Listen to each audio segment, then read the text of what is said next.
Josh, congratulations. You've come for an absolute nail-biter here to close the show this evening. What are the emotions like right now? They're obviously very, very high. I can't put into words how important that was and how good that was to be involved in that game, but my heart was beating out my chest. First two sessions, you were kind of like chasing Michael and managed to go in close at that break. Was that key, just to be in touch at that last break going into that final session? Yeah, the first session it felt like Ross Smith, and I was Ross Smith. I couldn't find nothing at all. And Michael went 4-1 up. I was happy to get enough. I was happy to get a leg and then just kick on from that. So, and then the second session, I brought it back to 6-4. I was like, right, just kick on from that now and just wake up. And obviously I did, but it took me a couple of days to get into it. So yeah, happy with that. What's the pressure like when you're in that tie-break situation, and were you pleased that you were throwing first?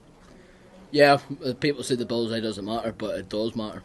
I don't care what anybody says, because when you're throwing for the match, you've got the opportunity if you go 180, whereas they don't. So when it comes to pulling up and you've got that, and you're in that scenario to obviously throw first, it's good. You need to really concentrate for the bullseye. Coming off the back of the World Cup, there's been a lot of attention around you, the way you carried Northern Ireland. But coming into a singles event, how important is it for you to beat one of those big names on that stage and say to everyone, I've arrived? Yeah, well, it took a couple of years for me to arrive. Everybody knows what was going on behind the scenes. So, yeah. But I got asked there, if that was you last year, would you have won that? No chance.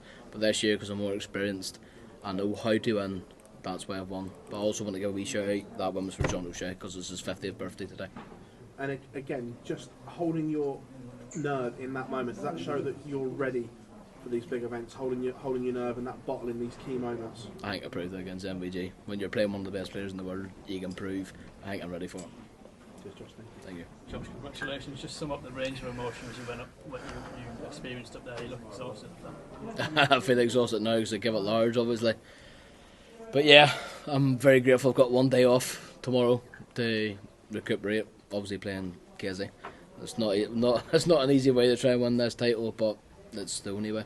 Does that show how much you've matured as a player over the last couple of years to beat MVG on that stage from that position at 5-1 down? Yeah, 100%, because 5-1 down, some people's like, oh, that's done and dusted, but it's first to 11. You know you've got a lot of time to get into it, and I proved it. It did take me quite a few days to get into it, but I started proving myself and kicking on, and I proved it at the end. Across the quarter final against Kessie, just give us your thoughts out of that one. I'm looking forward to it, and he'd be looking forward to it too. Obviously, with the World Cup, we're both giving it large as anything, and there'll be a lot of giving it on stage. Well played, Josh. During that tie-break, did it feel like you were the one that was sort of applying the pressure on MVG and he had to keep coming back during that tie-break? My heart rate wasn't telling me that. I was trying to keep myself so much calm. He hit that 1-3 at a perfect timing, but darts is all timing. So I honestly thought I was getting a chance, but you're playing Michael van Gerwen, you don't get chances. You have to take them when you can. He was missing quite a few doubles, thankfully, obviously in my end. So, but yeah, thank goodness. There's obviously a lot of emotion at the end. How difficult was it to hold that in the big moments during that tie-break when you were oh so close to that finish line? Oh, but if anybody gives it large to me, I keep it in, because I know I can feed off that. And Michael kept giving it lows. Everybody heard him the first leg, 150, the 138. Correct myself. He kept quiet in the 138 because I think he knew it was 10-10. So, but I just kept building that, and I was like, you hit that winning double, you just give it everything. And I've done that. That may well come in useful against Gerwyn Price in the next round then. But with Gerwyn, he knows I'm going to give it back, so it's going to be hard to keep it in. But it's going to be a good match between me and Gerwyn. And Josh, you're going to get revenge for Darrell Gurney after what happened to him with all the giving it large on stage? Well, obviously what happened between Kessie and Darrell, that's between them two, but me and Kessie's not like that, so. But it'll be a very interesting match. Yeah. Is it better than playing someone who's a quieter presence on stage, like an Andrew Gilding, who you might end up playing? No, but look, we're all here to win a trophy, doesn't matter who you play. It's simple as that. Well done. Thank you. Josh, you talk about timing in darts. There was a huge 1-5-2 in there when Michael was on 12, I think. If you don't take that out, do you think you're going to lose that match? Probably.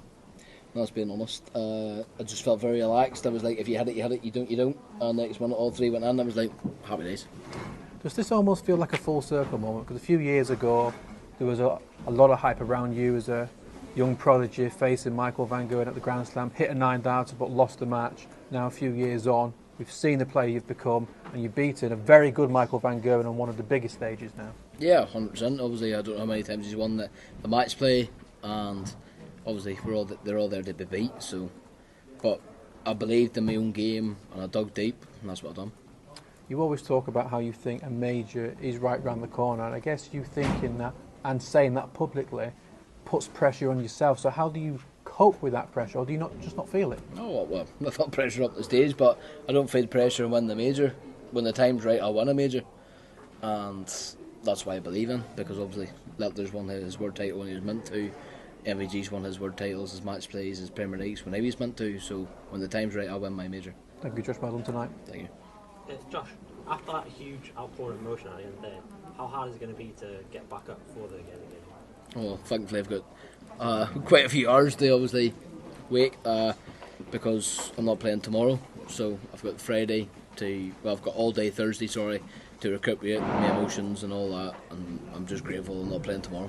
It's just rest all day tomorrow. Oh, that'll be a big rest. It would be Netflix all day, I would think, but happy days. And obviously you've had a few big wins over the last few months. How does that all compare to the World Cup? No, it's the World Cup's still number one. Because you're winning for your country. It's hard to win for your country, it's a privilege to play for your country, but that was definitely up there.